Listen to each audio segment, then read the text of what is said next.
জাল ভিসা দিয়ে আপনি কিছুই করতে পারতেন না, পুলিশে ধরলে আপনাকে ধরে নিয়ে যাবে।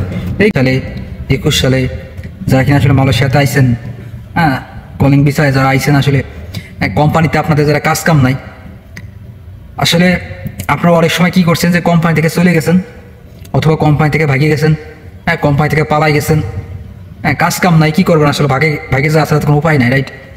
এখন কথা হলো বিষয় ওইটা না, বিষয় হলো আপনারা আইসেন ভালো কথা, হ্যাঁ পালাই গেছেন সেটাও ভালো কথা, তবে আপনাদের কারো কাছে পাসপোর্ট আছে, কারো কাছে পাসপোর্ট নাই, হ্যাঁ কারো আবার এই পাসপোর্ট, কারো আবার সাধারণ পাসপোর্ট, হ্যাঁ কারো আবার নতুন পাসপোর্ট, কারো পুরনো পাসপোর্ট, কতকের মেয়াদ আছে, কতকের মেয়াদ নাই। এখন কথা হলো বিষয় ওইটা না, বিষয় হলো আপনারা কিন্তু যারা অবৈধ হয়েছেন তারা কিন্তু আপনার কোম্পানি মানে অবৈধ হয়েছেন, এখন বৈধ হওয়ার একটা সিস্টেম খুঁজতেছেন আপনারা জানেন যে সম্প্রতি সময় মালয়েশিয়াতে কিন্তু আপনার যে অবৈধ অভিবাসীরা যত ছিল আর কি, তাদের কিন্তু বৈধকরণ সিস্টেমটা চালু ছিল, কিন্তু যে সেটা কিন্তু সময় শেষ হয়ে গেছে।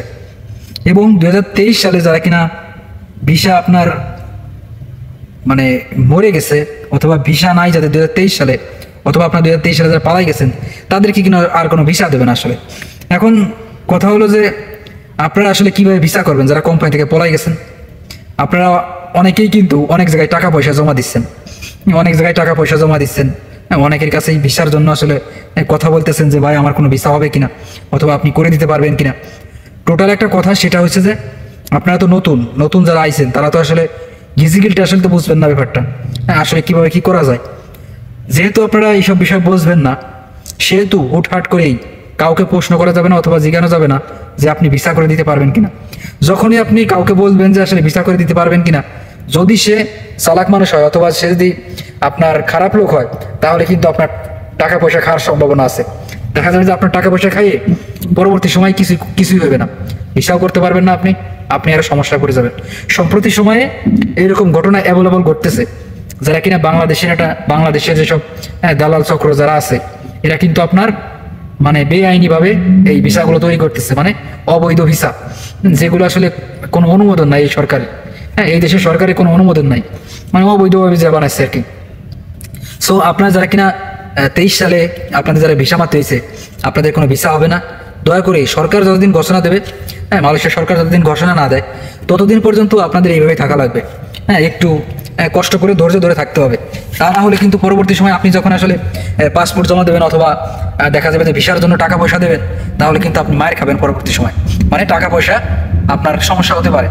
হ্যাঁ যেহেতু আসলে সরকারের সুযোগ নাই, সেহেতু আসলে আপনি অবৈধ থেকে বৈধ কীভাবে হবেন, রাইট? একটা প্রসেস লাগবে, মাধ্যম লাগবে। সরকার ঘোষণা দিলেই তারপরে আপনারা করতে পারবেন, তার আগে করতে পারবেন না। তবে সম্প্রতি সময়ে মালয়েশিয়ার অনেক ঊর্ধ্বতন কর্মকর্তা যারা আছে, তারা আসলে বলতেছে যে না আসলে অবৈধ লোকের বৈধকরণ দেওয়া দরকার, সিস্টেম দরকার, কারণ অনেক অবৈধ লোক আছে। আর আপনারা জানেন যে মার্চ মাসের থেকে শুরু হয়েছে অবৈধ অভিবাসীদের দেশে যাওয়ার জন্য। সো হয়তোবা এইসব সিস্টেমের পরে অথবা এইসব ওয়ের পরে হয়তোবা কোনো সিস্টেম আসতে পারে, কোনো ঘোষণা আসতে পারে যে অবৈধ লোকের বৈধকরণ সিস্টেম, তখনই আপনারা পাসপোর্ট জমা দেবেন। এখন আপনারা কি করতে পারেন, অবৈধ লোকেরা আপনারা একটা জিনিস করতে পারেন, সেটা হলো আপনারা পাসপোর্ট করতে পারেন, হ্যাঁ পাসপোর্ট রিনিউ করে রাখতে পারেন অথবা নতুন পাসপোর্ট করে রাখতে পারেন, হাতে সংগ্রহ করে রাখুন। পরবর্তী সময় সরকার ঘোষণা দিলেই ভালো কোনো জায়গা দেখে, বিশ্বস্ত কোনো এজেন্ট দেখে, হ্যাঁ ভালো কোনো সিস্টেমের মাধ্যমে আপনারা ভিসাগুলো করবেন, ভালো কোনো কোম্পানির মাধ্যমে, হ্যাঁ এইটা হবে সবচেয়ে বেশি ভালো। এই কারণে আমি সবসময় বলি অবশ্যই ধৈর্য ধারণ করতে হবে, সঠিক সময় আসলে সঠিক জায়গা কাজে লাগাইতে হবে। আশা করি বুঝতে পারছেন ব্যাপারটা, আপনাদের একটু হলেও উপকার আসবে। যারা কিনা এই মুহূর্তে অবৈধ আছেন, যারা কিনা আসলে দেশে যাইতে চান না, তাদের জন্য ভালো হবে। আশা করি বুঝতে পারছেন ব্যাপারটা। ভিডিওটা শেয়ার করে দেবেন যাতে সবাই জানতে পারে যারা কিনা আসলে মালয়েশিয়াতে আছে। অনেকেই টাকা পয়সা দিয়ে মার খাচ্ছে, হ্যাঁ জাল ভিসা তৈরি করতেছে, এগুলো কোনো কাজ হবে না ভাই। জাল ভিসা দিয়ে আপনি কিছুই করতে পারতেন না, পুলিশে ধরলে আপনাকে ধরে নিয়ে যাবে। এই কারণে অবশ্যই এইসব বেআইনি কাজ কাম থেকে দূরে থাকতে হবে। আশা করি বুঝতে পারছেন ব্যাপারটা। ধন্যবাদ, সবাই ভালো থাকবেন, ভিডিওটা শেয়ার করে দেবেন সবাই জানতে পারে এবং বুঝতে পারে। আর